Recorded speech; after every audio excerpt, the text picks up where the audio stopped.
আন্তর্জাতিক গুম প্রতিরোধ দিবসে গুম হওয়াদের খুঁজে বের করার দাবিতে কেন্দ্রীয় শহীদ মিনারে মানববন্ধন করছেন স্বজনরা। এই মুহূর্তে সেখানে আছেন রিপোর্টার তাজওয়ার মাহমুদ।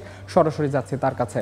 তাজওয়ার, দেখুন, আধা ঘন্টারও বেশি সময় ধরে এই মায়ের ডাক সংগঠনের ব্যানারে স্বজনহারাদের যারা গুম হয়েছে তাদের স্বজনরা এসে এখানে বক্তব্য দিচ্ছেন, আহাজারি করছেন, কান্নাকাটি করছেন। কারণ গত 16 বছরে রাজনৈতিক প্রতিপক্ষ হওয়ার কারণে অনেকের পরিবার অনেকেই স্বজন হারিয়েছেন এবং আওয়ামী লীগের যে সরকার আমল গত 16 বছর, সেই 16 বছরে কিন্তু যারাই বিরোধিতা করেছে বিভিন্ন সময়ে, যারাই সরকারকে চ্যালেঞ্জের মুখে ফেলতে চেয়েছে, তাদেরকে কিন্তু সবাইকেই এই গুমের সবাই কিন্তু গুমের শিকার হয়েছে।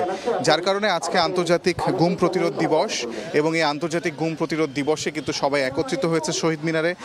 একত্রিত হয়ে তারা তাদের স্বজনদেরকে ফিরে পাওয়ার জন্য আকুতি জানাচ্ছে।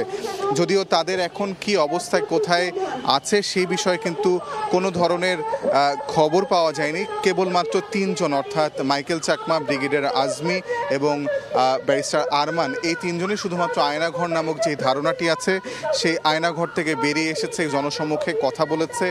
এছাড়া কিন্তু অন্য কারো এখন পর্যন্ত খোঁজ পাওয়া যায়নি। এবং মায়ের ডাক যে সংগঠনটি, সেই সংগঠনটির ব্যানারেই কেবলমাত্র 700-র বেশি মানুষ গুম হয়ে যাওয়ার একটি তালিকা রয়েছে তাদের কাছে। এই গুম হয়ে যাওয়া ব্যক্তি, তাদের ধারণা যারা এই তালিকাভুক্ত ব্যক্তি আছে তাদের থেকেও অনেক বেশি সংখ্যক মানুষ গুম হয়েছে বলে তারা কিন্তু অনেক সময় ধারণা করে থাকেন।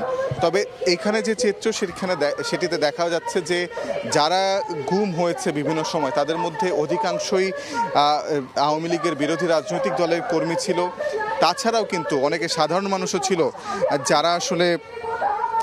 যারা হয়তো রাজনৈতিকভাবে কোনো ধরনের চ্যালেঞ্জে ফেলেনি, তবে তারা নানা ধরনের অন্তর্কোন্দল বা কারো ধরনের আওয়ামী লীগের নেতাদের সঙ্গে বাকবিতণ্ডায় বা কোনো ধরনের বিরোধে জড়িয়ে তাদের গুমের শিকার হতে হয়েছে।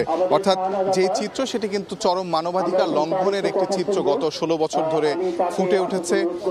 বাংলাদেশের বিভিন্ন গণমাধ্যমে কিন্তু সেটি দেখানো হয়েছে অনেক সময়, আবার অনেক সময় গণমাধ্যমগুলো সেই খবরগুলো দেখাতেও পারেনি।